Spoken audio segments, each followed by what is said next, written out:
Olá, meus amados. Diante de toda a situação que estamos todos vivenciando, resolvi dar uma atualizada nos vídeos de controle de ansiedade, algumas explicações físicas que ocorrem com você e um passo a passo para que você consiga ter esse controle. Então, no vídeo 1, vou trazer uma introdução geral e bem básica, bem resumida sobre os sintomas para que você possa identificar, né, a diferença de ter uma crise ou estar entrando num estado crônico de ansiedade e como lidar com eles. Então, nesse 1, trago essa introdução no vídeo bem curtinho e no 2, vou trazer a prática para você. Caso você perceba que está começando a ficar ansioso, deixe esse vídeo separado e sempre pratique quando não tiver ninguém aí por perto que possa ajudá-lo, tá bom?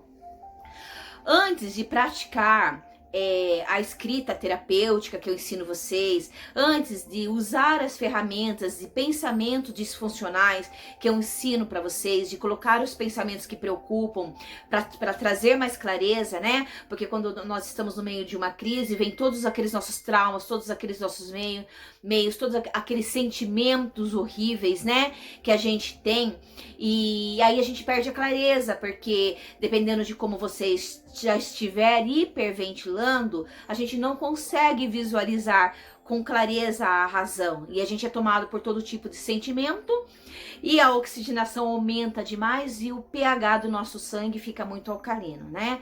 Então, primeira coisa, você tem que remodular o teu físico, tá bom?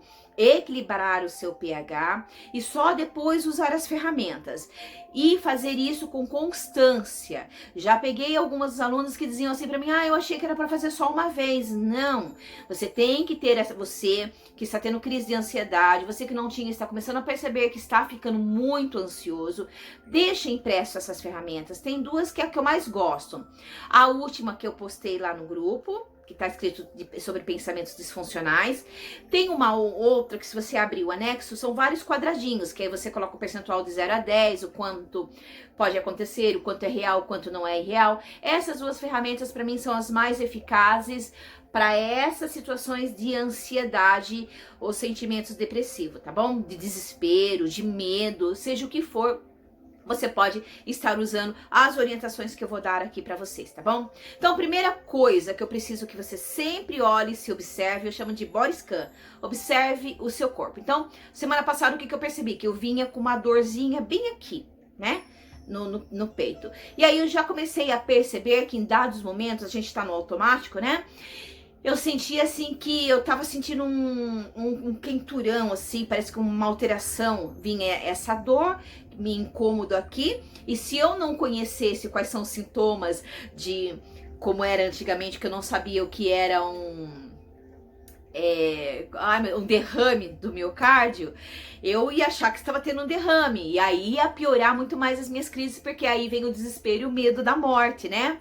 Que era o que acontecia antes comigo. Então, estudar sobre as funções em relação ao derrame do miocárdio me ajudou a entender o que está acontecendo. Então, o que eu preciso que vocês compreendam para que, principalmente quem tem crise, sabe o que eu estou dizendo? Às vezes a gente acha que está tendo um AVC ou a gente acha que está tendo um derrame, né?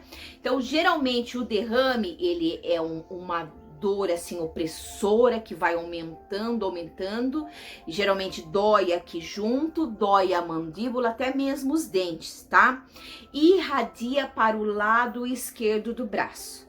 E é uma dor assim realmente que parece que vai explodir o seu peito por dentro, né? E é um pouquinho diferente em relação à ansiedade. Para que você não confunda, quando é a ansiedade, é uma dorzinha um pouco mais aguda, você consegue sentir mais aqui, não é uma coisa que vai irradiando, que dá uma impressão que você vai implodir, tá? E aí você pode ter tremedeiras, algumas pessoas têm zumbido no ouvido, tá bom? Então dói aqui, zumbido no ouvido, tontura, perde um pouco de clareza das coisas, perna bamba. Por que você está sentindo isso? Taquicardia, aceleramento, né? O que acontece? Quando você começa a ter disparos de adrenalina, porque é isso, tá? Quando a gente perde o controle em relação à ansiedade, são disparos químicos de adrenalina. Então, acontece isso a gente começa a oxigenar demais, não é falta de oxigênio no cérebro. Já ouvi gente falando sobre isso. Não é. É muita oxigenação cerebral, né? Por isso que quando você está no meio de uma crise, que o seu cérebro está oxigenando demais, o ideal é que nem faça uma atividade ou saia correr, porque você vai acelerar mais ainda o teu corpo e vai deixar mais alcalino ainda teu sangue e os sintomas podem ficarem muito pior. Não vai te levar à morte, nenhum caso vai te levar à morte. E só que o que acontece? Tem alteração na pressão, né? Uma parte sobe um pouquinho a pressão. Tem alteração, muito difícil ter pressão baixa, geralmente a pressão sobe, tá? Esse formigamento que você tem nas extremidades, essa fraqueza, zumbido, zonzura, falta de clareza, é porque simplesmente o seu cérebro, por oxigenar demais, deixou o seu pH mais alcalino e aí você tem esses sintomas. Então a primeira coisa, quando você perceber que está tendo isso, é equilibrar. E como equilibramos, né? Eu geralmente, quando sinto que essa dor está latente, fico controlando mais a minha respiração no decorrer do dia. Como eu não tomo nenhum medicamento controlado, eu paro, tomo sol. E se eu percebo que está muito agudo e minha vida está muito corrida, por precaução, eu tomo Sintocalme, que é o Passiflora Incarnata, que eu já falei para vocês, assim como já falei sobre o Relora. Mas o que me estabiliza bem rápido mesmo é a Passiflora Incarnata. No caso, eu compro o Sintocalme, que se compra na farmácia. Eu tomo de 600 mg. Tomo com constância? Não. Quando eu percebo que está agudo e os disparos de adrenalina estão muito fortes, tá? Só depois, quando eu reorganizo o meu físico, que eu percebo que os sintomas passaram, porque eles passam, tá bom? É que aí sim eu vou investigar os meus pensamentos, eu vou tentar entender quais foram os gatilhos, o que é que eu estou trabalhando durante o dia e está rondando meus pensamentos, alguma coisa que lembrou alguma situação do passado. Geralmente eu sinto um quenturão, assim, quando eu passo por alguma coisa muito ruim, um quenturão aqui, assim, uma coisa desconfortável, sabe? E ter essa percepção já me ajuda a estar atento ao meu corpo. Então, entenderam como que a gente faz? E, Kati, como que eu faço para equilibrar o meu pH? Através da respiração diafragmática. Por quê? Porque quando você controla a tua respiração, você diminui a oxigenação, vai ser uma respiração muito mais lenta, que é aquela que você vê encher e esvaziar a barriga, não é aqui o peito, é a barriga, né? Que é quando você puxa o ar para dentro, contando até 3, segura o ar contando até 3, solta o ar contando até 6. E geralmente você tem que fazer esse processo numa média de 3 minutos, tá bom?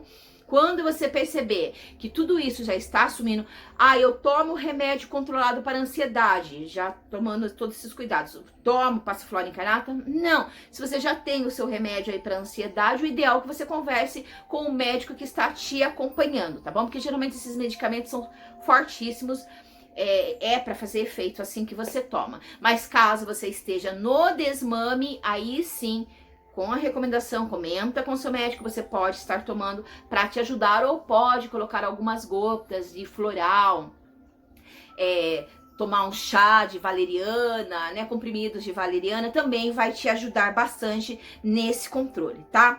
Depois de alguns minutos, você vai ver que já está passando, que você já está relaxado, que você já está tranquila. Aí sim, você pega a folha e vai preencher passo a passo, tá bom? No próximo vídeo eu vou pegar essa folha e vou preencher junto com vocês e vou falando mais sobre a respiração diafragmática, tá bom?